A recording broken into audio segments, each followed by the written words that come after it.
How to delete your Klarna account. Done with Klarna. This guide shows you how to delete your Klarna account so you can remove your personal information.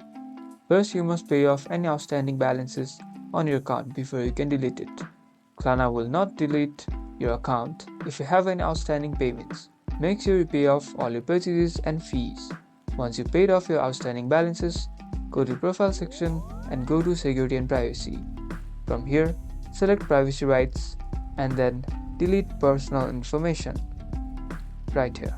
Go on Delete Personal Data. You'll be asked to confirm that you want to delete your account. Once you've confirmed, your personal information will be permanently deleted, except for information that Klarna is legally required to retain. You will not be able to log in to your account or view previous purchases. It's a great way to delete your account. You now know how to delete your Klarna account. Get ready to remove your personal information. Like and subscribe for more finance tips.